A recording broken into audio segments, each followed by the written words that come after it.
Hello, this is Parisha Taylor, and I'm here at the 21st UFO event here in Phoenix, Arizona, and you're listening to Consciousness Unlimited. And I have two very special and exciting people here that have been speakers at this year's conference. So I'm going to let Lisa and Stan give a little bit of a background on each of their interests and why they're here and exactly what their message for being here was about. So Stan, why don't you start? We'll let gentlemen before ladies. Right? Okay. Well, I am what is known as an experiencer. My experiences started with the first UFO sighting that I ever had in 2000. Before then, I didn't believe in UFOs. I didn't believe in anything paranormal.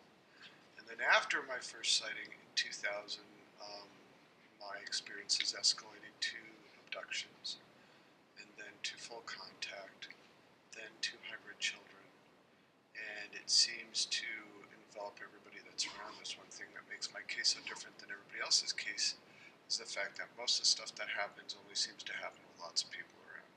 Oh, well, that's kind of good, though, isn't it? Because then you have more people validating the experience.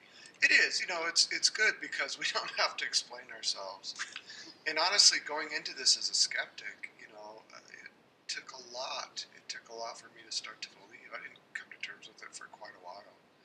In fact, it would have been easier for me to think I was having some kind of fit than to actually believe the reality that UFOs and ETs were real. Now I couldn't imagine anything else.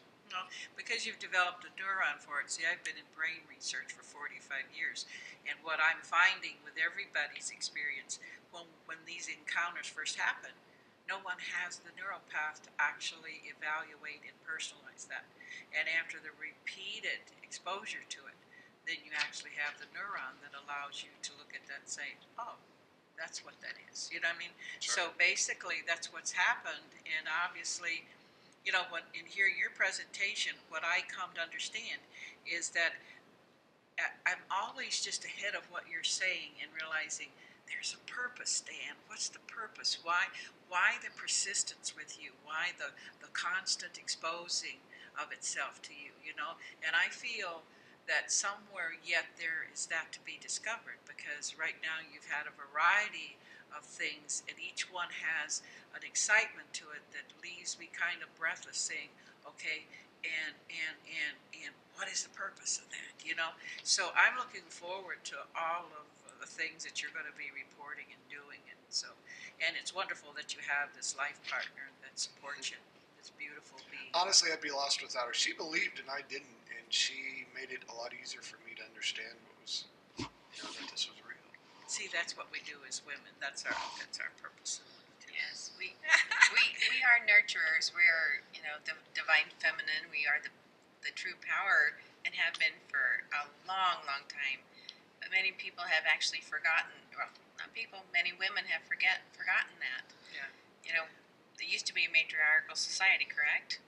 And it's because women have the ability to teach love and understanding. Not that men don't possess it; they just don't know how to teach it.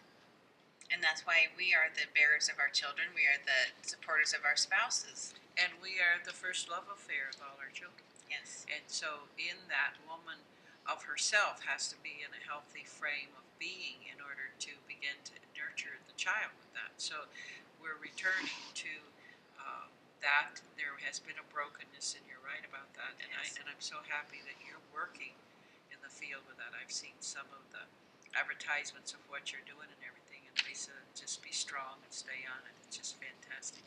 Now tell us a little bit more though about you, what you really are individually strong in, and how it is that you got a hold of this weirdo and that you started hanging out with this guy. Well, I guess to begin with, I am a mother of 3 children. That works. Guilty of divorce. And I know that the reason for my divorce was to bring me to Stan, but see, it's not guilty then by divorce. It's yes. Intelligent yes. by divorce. It's the taking the paths when they're presented and knowing which fork of the road to take. Absolutely. And I've been in healthcare for 21 years. I adore the elderly. I did in-home daycare for 4 years for 14 children. So when I met Stan, I was actually searching for someone who understood divorce, and we became very close friends. And 2 years later, we were married. Mm-hmm. And I know that I met him for a purpose. Besides what he could help me with, is what I could help him with, and that was to be his support system and use the knowledge of my past experiences in life that had taught me already to be very strong, to teach him to be strong and help him move forward and tell his story. That's all his, that's all he has to do. That's his mission, is to tell his story. I'm our other kid. Yes, and we tease about that's that. True. That's true. We tease about it. In the culture of which I was raised, which was Cherokee, the whole marital situation, and we have a different name for it than marriage. It's the coming together.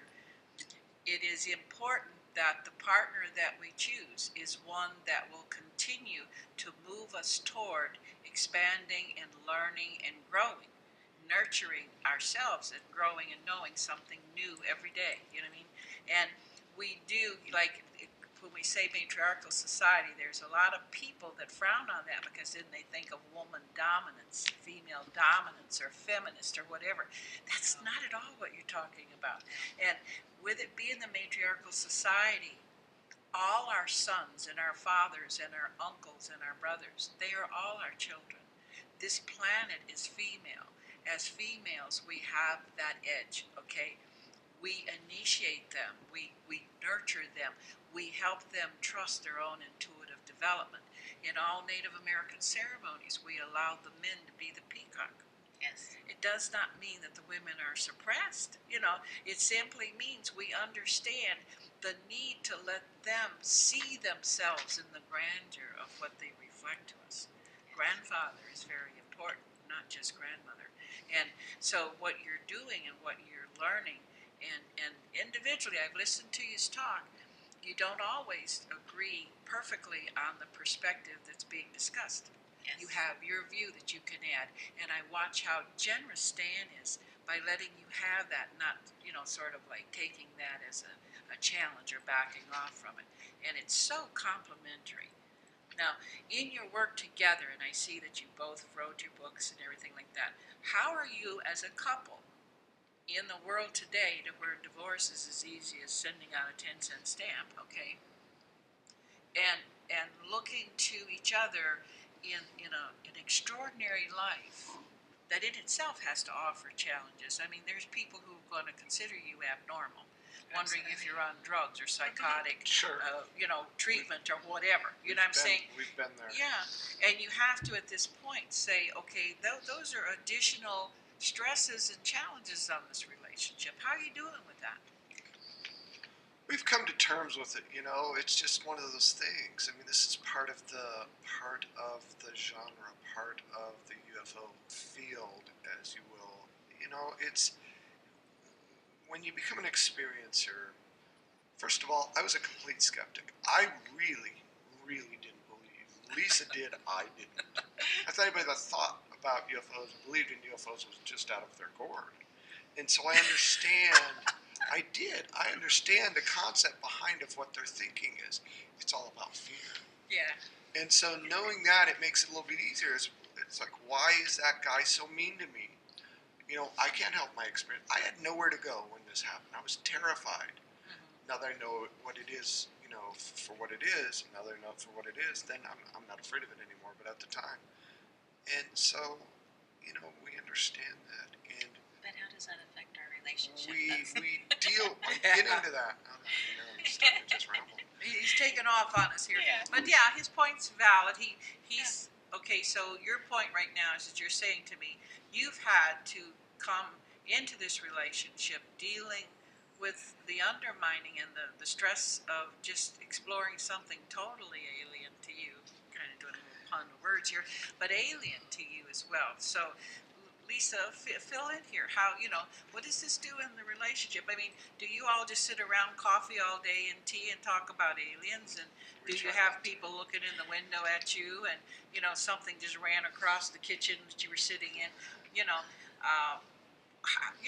Like I said, this having 3 children, And him having no children, okay, you brought four, there's four of you coming into relationship with this one person, and now this one person brings a universe of who? So Yes. I'm saying, how you're not ordinary. How does unordinary couples live in this Yeah. ordinary Well, world?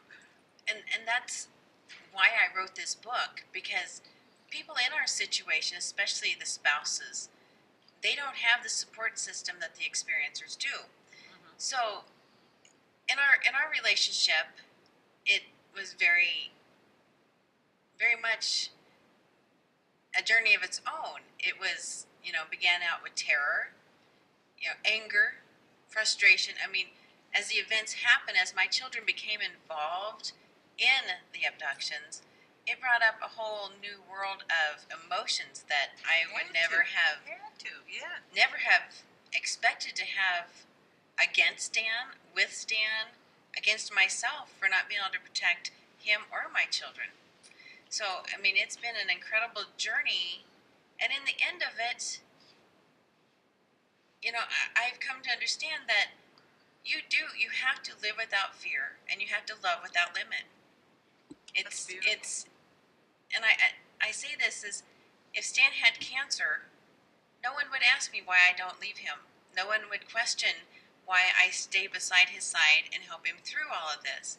But that's how you have to look at it. It's something that the experiencers didn't have a choice in. They didn't intentionally bring this into our life. Stan didn't. But I can't not love him because of it.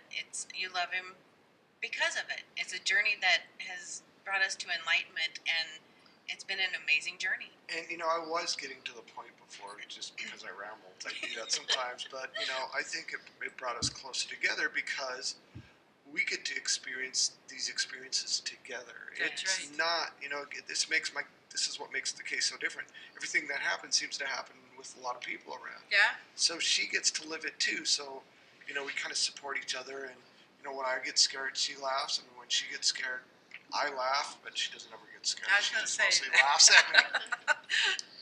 And what I saw in your lecture is that you have friends that were in the audience that were also involved in some of these experiences. I met a man, and I see our producers kind of signaling us about time, but I met a man out here in the hallway, and we were discussing your particular program, and he'd seen you, I guess, last year as well. And he says, "What do you think of this guy?" So as soon as he started telling me he couldn't remember your name, and I said, "Oh yeah, that's Dan and Lisa." And he goes, "What do you think about this guy?" And here's a person who has actually had absolutely no experiences. He's curious. His curiosity, Sure. he says, is what keeps bringing him. Okay, and as we talked, that he was not accepting that you're a little bit much. Does he really expect us to believe they're looking in the windows and there's footprints and all this and that? And so I just I let people like that talk themselves through things, and I said, okay, and you really think this guy's so far out there that he wants us to look at him and say, what's up with this idiot? Yeah. That he's saying all these crazy things. And he looked at me from it, and then he started to laugh real hard, and he goes, "No, he's not the idiot. I'm the idiot." And he says, "And you know what?" He said, "There are times that out of the corner of my eye, I think I see things, and because I don't have the courage he has, I dismiss it and look away." Yes. So you are helping people find the fine line of courage it's going to take. And I like what you said, Lisa. It's overcoming that fear. Absolutely. That fear is ingrained, it's supported, it's taught, it's actually suppressed very, very deep into our very beings. And the two of you are a prime example of what it is to live on the living edge of the changes and the expansive frontier of reality and consciousness we are embarking on. I am extremely grateful that I consider you personal and friends. And we'll be talking to Lisa, and we'll be back with her and Stan, and they're going to sort of talk and do the interview separately so that we can get some of their individual perspectives, and then maybe if they're generous enough, they'll give us a few minutes together again. Meanwhile, you are listening to Consciousness Unlimited.